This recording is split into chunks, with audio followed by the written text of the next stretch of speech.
नमस्कार दोस्तों, स्वागत है आप सभी का हमारे YouTube चैनल जीके एल्गोरिथम पर। फ्रेंड्स, अगर आप लोग बीपीएससी एग्ज़ाम की तैयारी कर रहे हैं और आगामी बीपीएससी एग्ज़ाम को देने वाले हैं तो यह वीडियो बिल्कुल आपके लिए है। यह वीडियो विज्ञान से संबंधित है, विज्ञान वाले सेक्शन से। आप सभी को पता होगा कि विज्ञान की 3 शाखाएँ होती हैं, जीव विज्ञान, रसायन विज्ञान और भौतिकी विज्ञान। इस वीडियो में हम लोग जीव विज्ञान से ही संबंधित प्रश्नों के बारे में चर्चा करेंगे और मुख्य रूप से बात करेंगे हम लोग मानव शरीर से संबंधित प्रश्नों पर। आप सभी इन प्रश्नों को अच्छे तरीके से देखिए और याद कर डालिए। ये प्रश्न प्रीवियस ईयर में पूछे गए हैं, काफ़ी इंपॉर्टेंट प्रश्न है, इसीलिए अच्छे तरीके से इनको देखिए और याद कर डालिए। चलिए एक एक प्रश्न को अब करके आगे बढ़ते हैं। पहला प्रश्न है, देख लीजिए क्या कहता है पहला प्रश्न। हीमोग्लोबिन किसका महत्वपूर्ण घटक है? ऑप्शन नंबर ए आरबीसी का, ऑप्शन नंबर बी डब्ल्यूबीसी का, ऑप्शन नंबर सी रक्त बिंबाणु का, ऑप्शन नंबर डी जीव द्रव्य का। यदि आप इसका आंसर जानते हैं तो कमेंट बॉक्स में जरूर लिख दीजिएगा, नहीं जानते हैं तो जान लीजिए इसका आंसर होगा friends option number A RBC. RBC का full form red blood cells होता है, तो ध्यान में रखिएगा। रेड ब्लड सेल्स का ही एक घटक है हीमोग्लोबिन, और खून का जो रंग लाल होता है फ्रेंड्स वह हीमोग्लोबिन के कारण ही लाल होता है, ध्यान में रखिएगा। चलिए अगले प्रश्न की तरफ बढ़ते हैं। अगला प्रश्न भी बहुत ही इंपॉर्टेंट है, देख लीजिए अगला प्रश्न क्या कहता है। 2 नंबर प्रश्न कहता है, कौन सी रक्त वाहिकाएं साफ रक्त को फेफड़ों से हृदय में ले जाती है, यानी फेफड़ा से हृदय में? ऑप्शन नंबर ए फुफ्फुस धमनी, ऑप्शन नंबर बी हृदय धमनी, ऑप्शन नंबर सी हृदय शिरा, ऑप्शन नंबर डी फुफ्फुस शिरा। इसका जो आंसर होगा फ्रेंड्स ऑप्शन नंबर डी होगा, ध्यान रखिएगा, फुफ्फुस शिरा होगा। याद कर डालिए, अच्छे तरीके से प्रश्न पूछा गया है बहुत बार। यह जो है यह फेफड़ों से हृदय में ले जाती है साफ रक्त को, ध्यान रखिए, यानी खून को। याद रखिएगा, फुफ्फुस शिरा इसका आंसर होगा। चलिए अगले प्रश्न की तरफ बढ़ते हैं। अगला प्रश्न भी बहुत ही महत्वपूर्ण है। 3 नंबर प्रश्न देख लीजिए क्या कहता है। 3 नंबर प्रश्न कहता है, किसकी मौजूदगी के कारण शरीर के भीतर रक्त जमता नहीं है? यानी जो हमारे अंदर शरीर के अंदर जो ब्लड पाया जाता है, खून पाया जाता है, वो किसकी उपस्थिति के कारण जमता नहीं है? जबकि रक्त को आप बाहर रखिएगा आपको वायु के संपर्क में तो जम जाता है, जबकि अंदर नहीं जमता है, वो ऐसा क्यों? तो ऑप्शन नंबर ए फाइब्रिन के कारण, ऑप्शन नंबर बी प्लाज्मा के कारण, ऑप्शन नंबर सी हीमोग्लोबिन के कारण, ऑप्शन नंबर डी हेपैरिन के कारण। इसका जो आंसर होगा friends option number D heparin के कारण, ध्यान रखिएगा। हेपैरिन के कारण ही ध्यान रखिएगा शरीर के अंदर जो है रक्त जमता नहीं है, क्योंकि हेपैरिन नामक एक केमिकल पाया जाता है, रसायन पाया जाता है शरीर के अंदर, ध्यान में रखिएगा। बहुत ही इंपॉर्टेंट प्रश्न है, यह भी पूछा गया प्रश्न है। अगले प्रश्न की तरफ बढ़ते हैं। अगला प्रश्न 4 नंबर, मानव शरीर का रक्त बैंक कौन कहलाता है? ब्लड बैंक पूछ रहा है। ऑप्शन नंबर ए प्लीहा, ऑप्शन नंबर बी यकृत, ऑप्शन नंबर सी हृदय, ऑप्शन नंबर डी किडनी।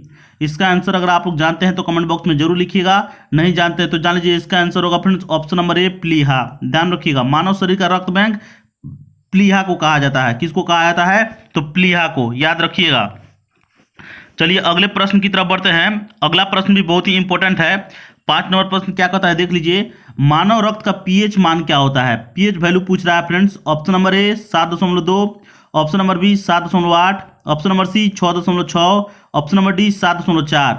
इसका जो आंसर होगा फ्रेंड्स डी होगा 7.4। इसे क्या पता चल रहा है कि यह क्षारीय होता है, ध्यान रखिएगा। जो आपको ये मानव रक्त जो होता है फ्रेंड्स वो क्षारीय होता है, ध्यान रखिएगा। तो ये बहुत ही इंपॉर्टेंट प्रश्न है ये अभी। चलिए अगले प्रश्न की तरफ बढ़ते हैं। अगला प्रश्न देख लीजिए। अगला प्रश्न 6 नंबर प्रश्न क्या कहता है, देख लीजिए। रक्त में पाई जाने वाली धातु का नाम क्या है, मेटल का नाम? Option number A calcium, option number B zinc, option number C sodium, option number D लोहा। इसका आंसर जो होगा फ्रेंड्स लोहा होगा, ध्यान रखिएगा। रक्त में जो है लोहा पाया जाता है, वह धातु जो है लोहा है, ध्यान रखिएगा। बहुत ही इंपॉर्टेंट प्रश्न है, याद रखिएगा। 7 नंबर प्रश्न है, हीमोग्लोबिन में निम्न में से क्या पाया जाता है? तांबा option number A, option number B लोहा, option number C manganese, option number D जस्ता। इसका भी आंसर फ्रेंड्स लोहा होगा। आप सभी को जैसा कि मैंने बताया था कि रक्त में हीमोग्लोबिन पाया जाता है और हीमोग्लोबिन के कारण ही रक्त का जो रंग होता है लाल होता है। और हीमोग्लोबिन के सूत्र जब देखिएगा, रासायनिक सूत्र, तो उसमें फेरस आपको देखने को मिलेगा लोहा, ठीक है, तो याद रखिएगा। चलिए अगले प्रश्न की तरफ बढ़ते हैं। अगला प्रश्न ये बहुत ही इंपॉर्टेंट है, देख लीजिए। शरीर में हीमोग्लोबिन का क्या कार्य है? ऑप्शन नंबर ए ऑक्सीजन का परिवहन, ऑप्शन नंबर बी जीवाणुओं का नाश करना, ऑप्शन नंबर सी रक्त को जमाने में। ऑप्शन नंबर डी लौह का उपयोजन में। इसका आंसर जो होगा friends option number A oxygen का परिवहन। ध्यान रखिएगा, शरीर में हीमोग्लोबिन का क्या कार्य होता है, तो ऑक्सीजन का परिवहन यानी ऑक्सीजन को ढोने का कार्य करता है हीमोग्लोबिन। ध्यान रखिएगा, शरीर के अंदर विभिन्न अंगों तक पहुंचाने का काम जो करता है हीमोग्लोबिन करता है, ऑक्सीजन को पहुंचाता है। 9 नंबर प्रश्न है, लाल रक्त कणिकाएं यानी आरबीसी किस नाम से जानी जाती है।